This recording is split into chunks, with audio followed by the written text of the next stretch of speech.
by composers from Venezuela. New composition, I think we had 12 world premieres in this conference alone, which might be a record for almost anything we've hosted here at the university, so truly fantastic. It's a landmark collaboration between the School of Music, Theater, and Dance and the Westfield Center for Historic Keyboard Study, between Michigan and Rutgers. We're bringing the Big Ten together. But it's just, I think it'll be one of those events that we will remember going forward as a moment when things shifted, when a tectonic change happened in our pedagogy, in our musical knowledge, in our artistic life, in the music that we know and love. We're going to expand that definition of what we really think of as music and what we think of as our heart pieces, as the pieces that really touch us. So I think about like Dominic Lerma, Eileen Southern, David Baker in Indiana University in the 1970s, bringing together convening of Black composers and musicians, scholars, students. I think that's another source of energy. We have an incredible generational diversity in this conference, as well as all the other sort of parameters that we've sort of consciously put together. We have students who are just launching their careers, people who have grown up around this music and finally see this music and this work being recognized and given the respect it deserves. So thank you so much for being part of this, what we hope is a transformative experience for you. I know it's going to be a transformative experience for us. My main task today is just to welcome you, to acknowledge my partner in putting this all together, Pamela Ruiter-Feenstra, and the whole sort of diversity and belonging committee. Many of us are here: Joe Gasho, Tiffany Ng, Matthew Bankston, Louise Toppin, Kola, right? Kola's here, Olawabi. Yep, so we've been on Zoom literally for about 2 years because we were planning this conference and then COVID happened and we delayed it. And so it really is a dream come true to have you here. Part of my job is to really talk about practical matters. I think my main bit of advice to you is that you're in the Midwest. Everybody here is really friendly and we're all figuring it out, especially these days. So if you are looking for something, if you need something, just ask a question. Someone will help you. They may look like they're running to rehearsal, but they will stop and respond to a question. So feel free to just ask for directions if you need anything. Registration tables are just out front. You hopefully saw those on your way in. Restrooms are sort of on either side of the building if you stay on this main floor.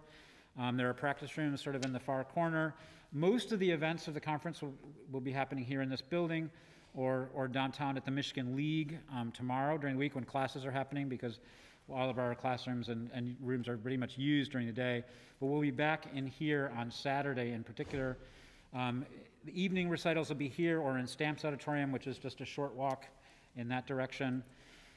We also do, one thing I just want to remind you is we do have a vaccine requirement and a mask requirement at the university. And we are asking everybody to be vaccinated for this conference just for the safety of our participants. We have many participants who've come from overseas and would be forced into quarantine if they weren't able to test negative in order to return home. And so just for everyone's comfort and safety, we just ask you to really be vigilant about masking. And if you haven't shown your vaccine card or proof of documentation of vaccination to the registration desk, you can find me. Be happy to help you. Any of us who have these little blue ribbons on their committee forms are happy to help you out with that, but certainly I will take care of that as well. So on behalf of the School of Music, Theater, and Dance and the Westfield Center, let the conference begin. Pamela.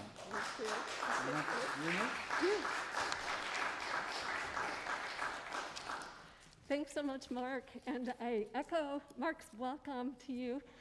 Mother Nature decided to give you a cold blast just as you arrived in Michigan. But we hope... It's not amplifying? Oh, Emily. Thank you. This is Emily Henley, and she's our conference manager in the School of Music, so she's one who will know all of the answers to your questions.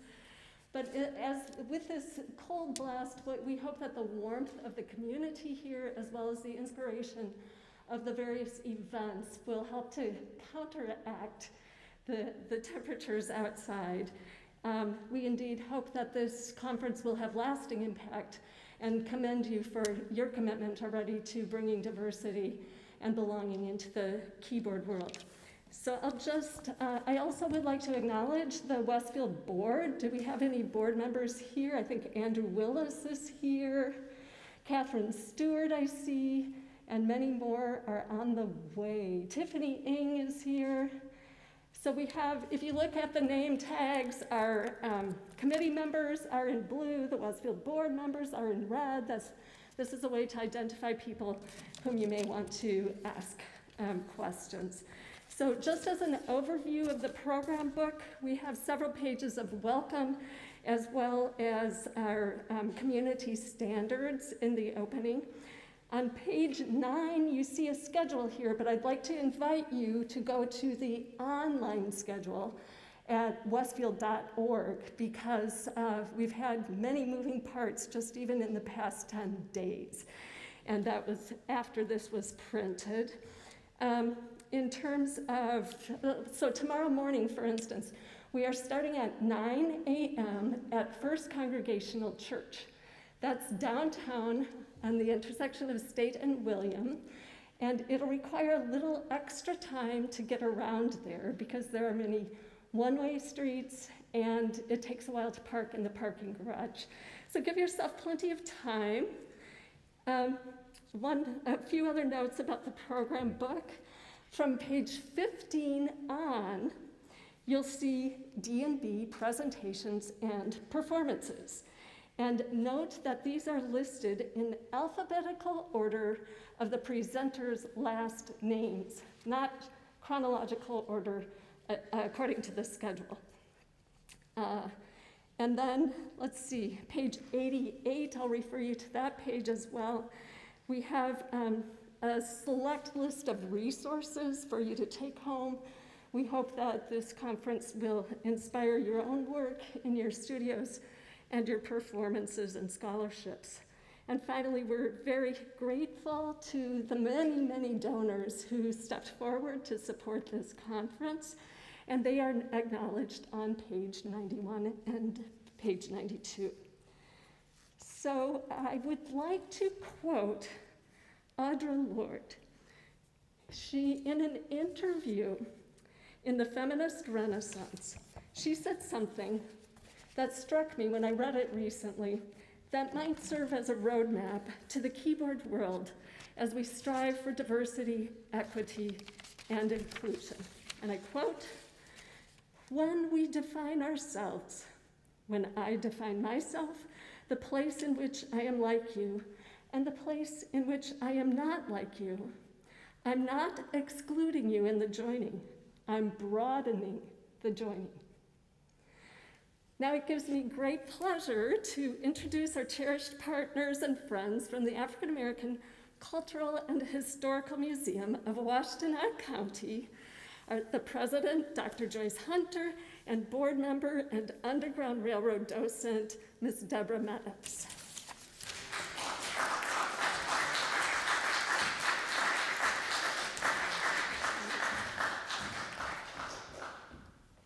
Would you like the microphone?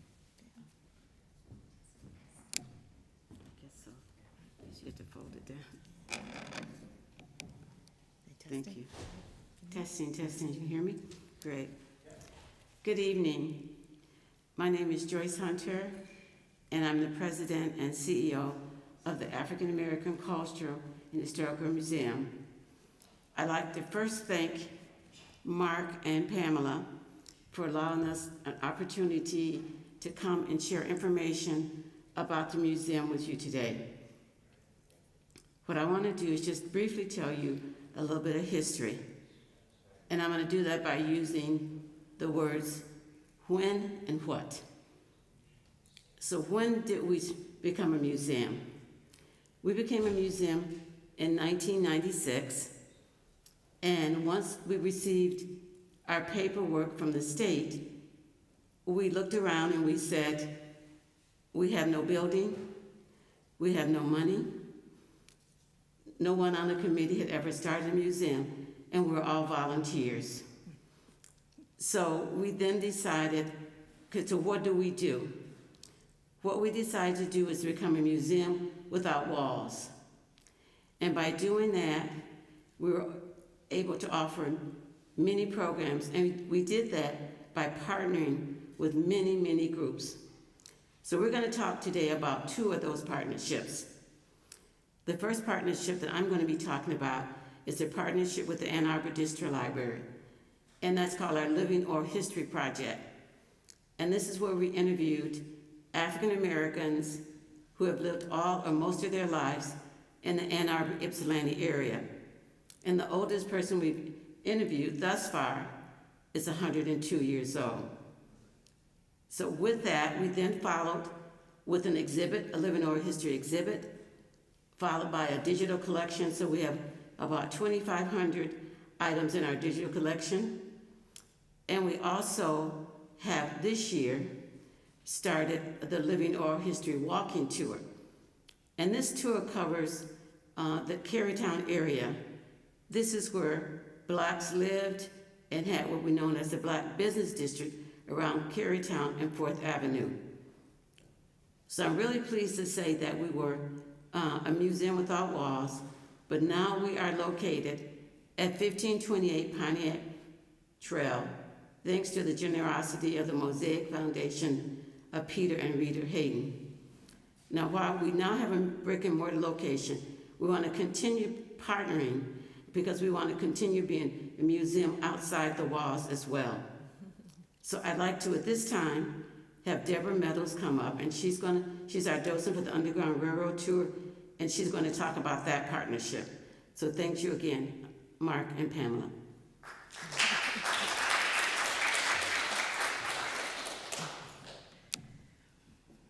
Thank you, Joyce, Pamela and Mark, and the whole conference committee. We are so pleased to be here to learn and to be able to connect with a wider audience.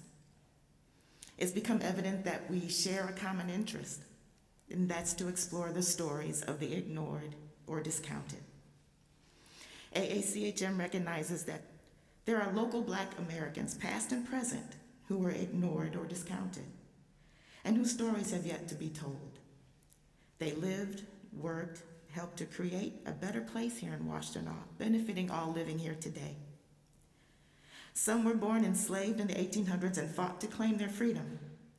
Others arrived in the 1900s, searching for better jobs and safe places to raise families, far from the racial violence and Jim Crow practices in the South, and marched in our streets for civil rights. There are citizens ignored or discounted who work steadily and quietly burst through glass ceilings in their educational and career endeavors. The museum is a place where we can share this history and where local artists can express and exhibit their work in an accepting and supportive environment. We hope you too will experience acceptance and support within the realm of this conference. The ultimate goal after these next few days is that the ignored and discounted will no longer be, because we will learn their names, their contributions, and amazing stories to share with others.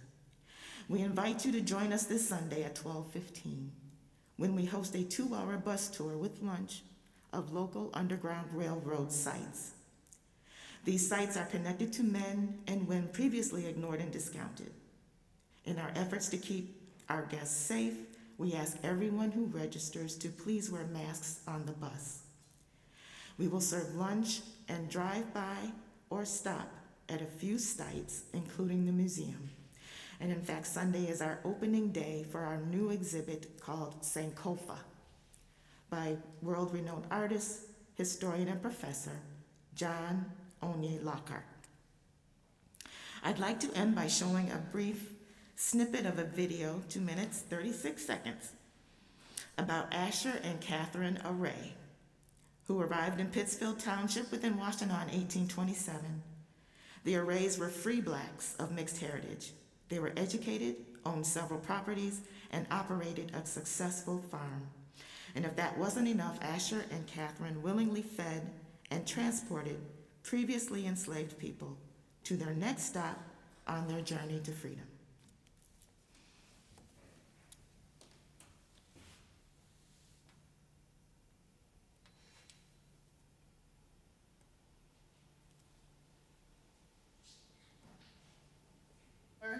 Offered by the African American Cultural and Historical Museum of Washtenaw.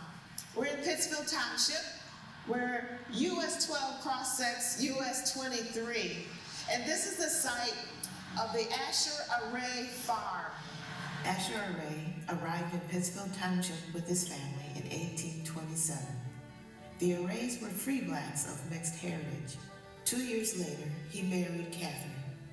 Asher's father, Jacob Array, gave 80 acres to the couple to start a family, located on Michigan Avenue along US 12, just west of US 23, near Textile Road. It was on this farm that Asher and Catherine Array provided assistance to 28 men, women, and children who emancipated themselves from the Richard Parker, Terrell family, and Norris family farms in Petersburg, Boone County, Kentucky. They traveled over 300 miles with assistance from blacks and whites in Ohio, Indiana, and Michigan before their successful arrival and hard-fought freedom in Canada.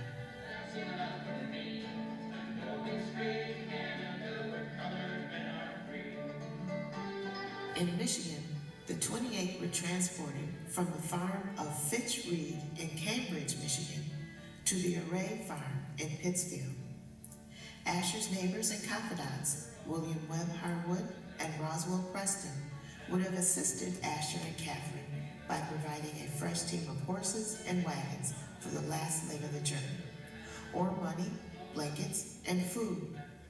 The Fugitive Slave Act of 1850, enforced by federal marshals, forced citizens to assist in the recovery of self-emancipating blacks, even in free states like Michigan. The fugitive slave law, with its penalties of fines and imprisonment, did not have the desired effect. Blacks were even more determined to emancipate themselves, and black and white Northerners were more willing to fight to end slavery, even if it meant risking the livelihood of themselves or families. Nowhere was this more evident than right here in Pittsfield Township, when 28 freedom seekers were assisted by the Array, Harwood, and Preston.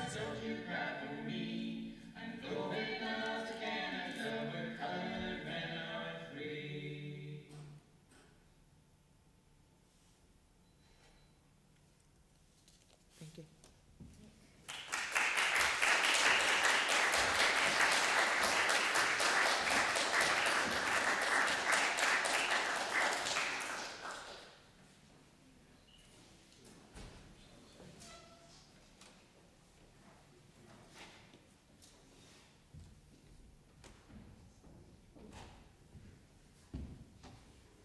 Those of you who would like to hear the organ performances in the Blant Anderson Moore Recital Hall are welcome to go there now. Is anyone going that direction who knows where to go? Okay, so maybe you can just join the crowd there and follow up, and then the piano offerings will be here. So if that's your intended choice, then you're in the right place. Thank you.